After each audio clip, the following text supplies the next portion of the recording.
Hello students, Vinita's Hindi class में आपका स्वागत है। आज हम यहाँ नजीर अकबराबादी द्वारा रचित पाठ आदमी नामा के प्रश्नोत्तर करने जा रहे हैं। प्रीवियस वीडियो में हम इसकी व्याख्या पढ़ चुके हैं। यहाँ हम पाठ्य पुस्तक में दिए प्रश्नों के अलावा परीक्षा की दृष्टि से महत्वपूर्ण प्रश्नों का भी अभ्यास करेंगे। तो आइए बढ़ते हैं आगे और पढ़ते हैं। लेट्स स्टडी प्रश्नोत्तर ऑफ आदमी नामा।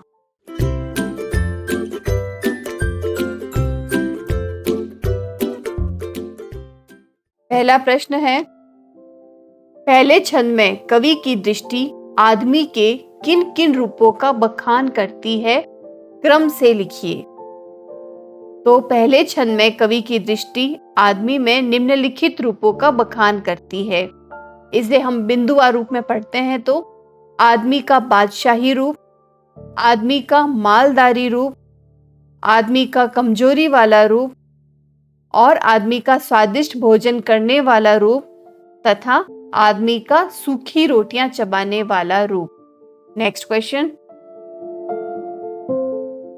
4 छंदों में कवि ने आदमी के सकारात्मक और नकारात्मक रूपों को परस्पर किन किन रूपों में रखा है, अपने शब्दों में स्पष्ट कीजिए। यहाँ लेखक ने जहाँ एक और आदमी का सकारात्मक रूप दिखाया है, वहीं उसका नकारात्मक रूप भी बताया है। जैसे एक आदमी शाही ठाट बाट भोगता है तो वहीं दूसरा आदमी गरीबी में दिन बिताता है।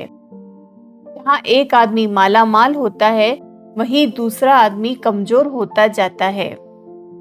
एक स्वादिष्ट भोजन खाता है तो दूसरा सूखी रोटियां चबाता है। एक धर्म स्थलों में धार्मिक पुस्तकें पढ़ता है, दूसरा धर्म स्थलों पर जूतियां चुराता है। एक आदमी जान न्यौछावर करता है और दूसरा जान से मार डालता है। एक शरीफ और सम्मानित आदमी है तो दूसरा दुराचारी दुर्व्यवहार करने वाला है। Next question. आदमी नामा शीर्षक कविता के इन अंशों को पढ़कर आपके मन में मनुष्य के प्रति क्या धारणा बनती है? आदमी नामा शीर्षक कविता के अंशों को पढ़कर हमारे मन में यह धारणा बनती है कि मनुष्य की अनेक प्रवृत्तियां हैं। कोई व्यक्ति धनवान है तो किसी के पास खाने को कुछ नहीं है। कुछ लोग दूसरों की मदद करके खुश होते हैं तो कुछ दूसरों को अपमानित करके। कोई व्यक्ति शरीफ है तो कोई दुष्ट। अतः मनुष्य भाग्य और परिस्थितियों का दास होता है। अगला प्रश्न। इस कविता का कौन सा भाग आपको सबसे अच्छा लगा और क्यों? तो इस कविता की निम्नलिखित पंक्तियां मुझे अच्छी लगी हैं। अच्छा भी आदमी ही कहता है ए नजीर, और सब में जो बुरा है तो है वो भी आदमी। ये पंक्तियां मुझे इसलिए अच्छी लगी क्योंकि इन पंक्तियों से यह प्रेरणा मिलती है कि हमें सद्गुणों को अपनाकर अच्छा आदमी बनना है। हमें बुराइयों का त्याग कर देना चाहिए। बुराइयां व्यक्ति को बुरा आदमी बना देती है। समाज में अच्छे आदमी का ही आदर होता है, बुरे का नहीं। Next question. आदमी की प्रवृत्तियों का उल्लेख कीजिए। प्रत्येक आदमी में विभिन्न प्रवृत्तियां होती है। आदमी स्वभाव से अच्छा भी है और बुरा भी। वह दूसरों के दुखों का कारण है तो वहीं उन दुखों का निवारण करने वाला भी है। आदमी ही आदमी पर शासन करता है, आदेश देता है और मन चाहे ढंग से परेशान करता है। आदमी दीनहीन है और आदमी संपन्न भी है। कोई कुर्बानी देने में विश्वास रखता है तो कोई ऐसे भी आदमी है जो दूसरों की जान लेने में विश्वास रखते हैं। अगला प्रश्न। निम्नलिखित अंशों की व्याख्या कीजिए। दुनिया में बादशाह है सो है वह भी आदमी, और मुफलिस ओ गधा है तो है वो भी आदमी। तो इस दुनिया में लोगों पर शासन करने वाला बादशाह भी आदमी है तो दीन दुखी दरिद्र और भिखारी आदि भी आदमी ही है। इस तरह संसार में तरह तरह के आदमी हैं जिनकी स्थिति व्यवहार चरित्र और स्वभाव में बहुत अंतर है, परंतु वे सब आदमी ही है। नेक्स्ट है, अशराफ और कमीने से ले शाता वजीर, ये आदमी ही करते हैं सब कारे दिल पजीर। इस दुनिया में अच्छे काम करने वाले सज्जन पुरुष और दूसरों को सताने वाला कमीना से कमीना व्यक्ति भी आदमी ही है। दूसरों पर राज करने वाला राजा और मंत्री भी आदमी ही है। दूसरों को दुख पहुंचाने और दूसरों को सुख देने वाले दोनों ही तरह के लोग आदमी ही है। नेक्स्ट, निम्नलिखित में अभिव्यक्त व्यंग्य को स्पष्ट कीजिए। पढ़ते हैं आदमी ही कुरान और नमाजियां, और आदमी ही उनकी चुराते हैं जूतियां। जो उनको ताड़ता है सो है वो भी आदमी। निम्नलिखित पंक्तियों में अभिव्यक्त व्यंग्य यह है कि जिस मस्जिद में एक और आदमी नमाज और कुरान पढ़ता है, वहीं दूसरा आदमी जूतियां चुराने के चक्कर में रहता है। इसी स्थान पर एक अन्य आदमी इन जूतियों की रखवाली करता है। अर्थात कहने को सब आदमी है, परंतु उनके कार्य और चरित्र अलग अलग है। नेक्स्ट है, पगड़ी भी आदमी की उतारे है आदमी, चिल्ला के आदमी को पुकारे है आदमी, और सुन के दौड़ता है सो है वो भी आदमी। एक आदमी वह है जो दूसरों की बेइज्जती करने से नहीं चूकता। वहीं ऐसा भी आदमी है जो संकट में फंसे व्यक्ति की पुकार सुनकर भागा जाता है। व्यंग्य यह है कि अच्छा हो या बुरा कार्य करने वाला आदमी ही होता है। अगला है, नीचे लिखे शब्दों का उच्चारण कीजिए और समझिए कि किस प्रकार नुक्ते के कारण उनमें अर्थ परिवर्तन आ गया है। उदाहरण दे रखे हैं, राज यानी कि रहस्य और राज यानी कि शासन। फन अर्थात कौशल और फन होता है सांप का मुंह। जरा इसका तात्पर्य होगा थोड़ा, और जरा जरा होता है बुढ़ापा। फलक फलक हो गया आकाश, और फलक होता है लकड़ी का तख्ता। अब इसको देखकर आपको अन्य नए शब्द बनाने हैं, जैसे बाज और बाज, नाज और नाज, कफ और कफ, फक्र और फक्र। नेक्स्ट है, निम्नलिखित मुहावरों का प्रयोग वाक्यों में कीजिए। मुहावरा है टुकड़े चबाना, अर्थ होता है समय कठिनाई से गुजरना।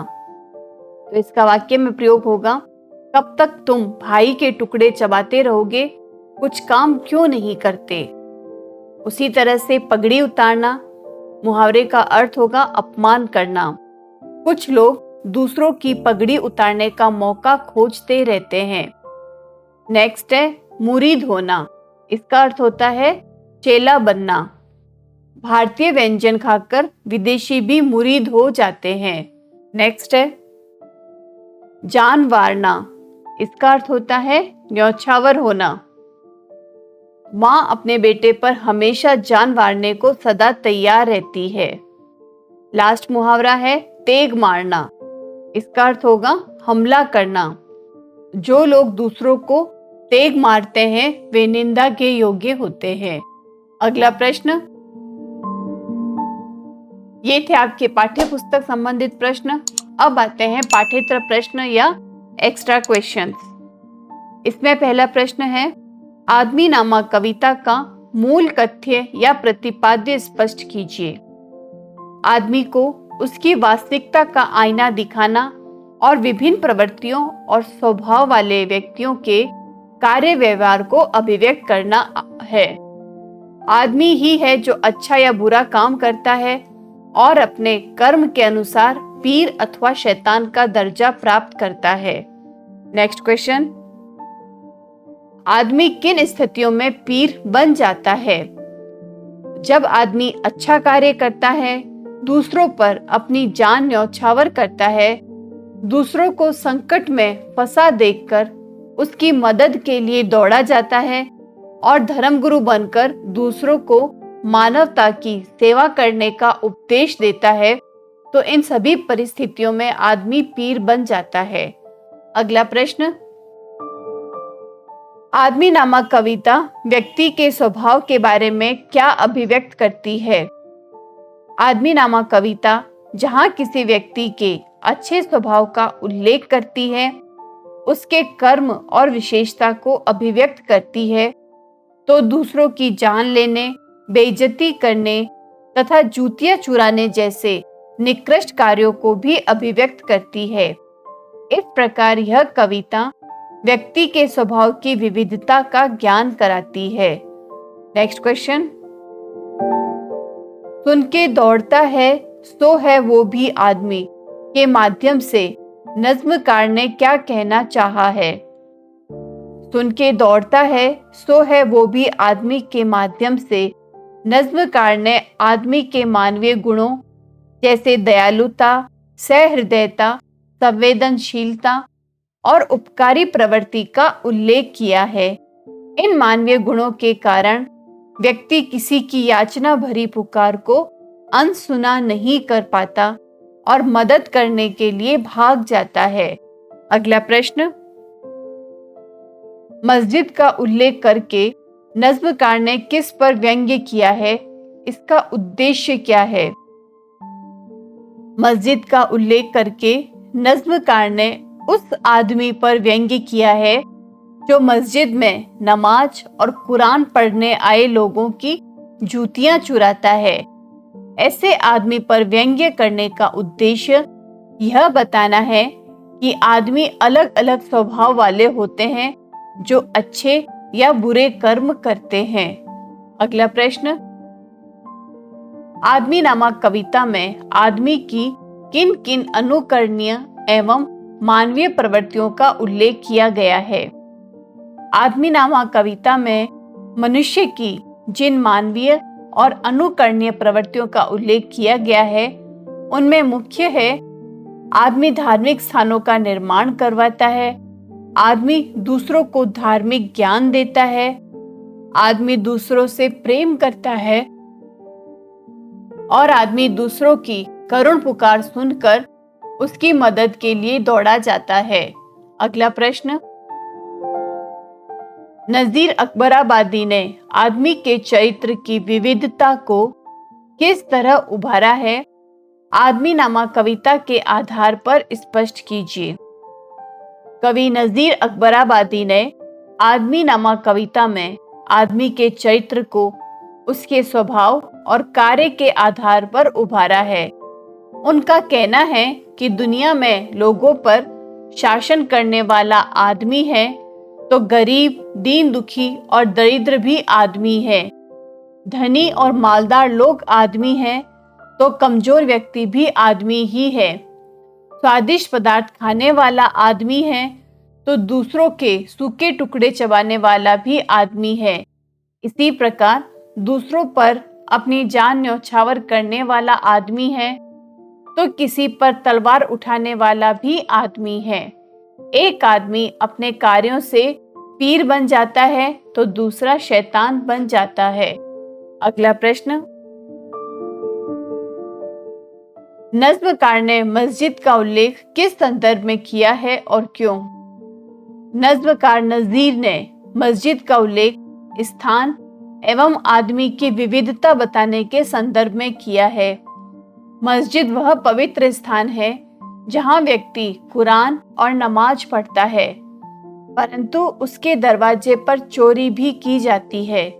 इसके अलावा उसी मस्जिद को आदमी ने बनवाई, उसके अंदर इमाम कुरान और नमाज पढ़ाता है जो अलग अलग कोटि के आदमी है। वहीं जूतियां चुराने वाला अपना काम करने का प्रयास कर रहा है तो उनका रखवाला भी आदमी है। इस पवित्र स्थान पर भी मनुष्य अपने अपने स्वभाव के अनुसार कार्य कर रहे हैं। उनकी प्रवृत्ति उनमें भिन्नता प्रकट कर रही है। नेक्स्ट क्वेश्चन, आदमी नामा पाठ के आधार पर आदमी के उस रूप का वर्णन कीजिए जिसने आपको सर्वाधिक प्रभावित किया। आदमी नामा कविता में आदमी के जिस रूप ने मुझे सर्वाधिक प्रभावित किया वह है उसका उच्च मानवीय वाला रूप। ऐसा आदमी ऊंच नीच का भेदभाव किए बिना मनुष्य पर जान न्यौछावर करता है। वह सबको समान मानकर उनसे प्रेम करता है। वह मनुष्य की भलाई के लिए सदा परोपकार करता है और किसी संकटग्रस्त आदमी की पुकार सुनते ही उसकी मदद करने के लिए चल पड़ता है और उसे संकट मुक्त करने का हर संभव प्रयास करता है। अगला प्रश्न और अंतिम प्रश्न। नजीर की रचनाएं जीवन के उल्लास व सच्चाई को उजागर करती है, स्पष्ट कीजिए। नजीर दुनिया के रंग में रंगे हुए एक महाकवि थे। इनकी कविताओं में दुनिया हंसती बोलती, जीती जागती, चलती फिरती और जीवन का त्योहार मनाती नजर आती है। ये अपनी रचनाओं में मनोविनोद करते हैं, हंसी ठिठोली करते हैं। ज्ञानी की तरह ही नहीं, मित्र की तरह सलाह मशवरा भी देते हैं। जीवन की समालोचना करते हैं। सब ठाट पड़ा रह जाएगा जब लाद चलेगा बंजारा जैसी नसीहत देने वाला यह कवि अपनी रचनाओं में जीवन का उल्लास और जीवन की सच्चाई उजागर करता है। स्टूडेंट, इन प्रश्नों का आप अच्छे से अभ्यास कीजिए और परीक्षा में अधिकतम अंक लाएं। वीडियोज अच्छा लगे तो प्लीज लाइक और शेयर करें और यह चैनल लेट्स स्टडी को सब्सक्राइब भी करें। Thank you and all the best.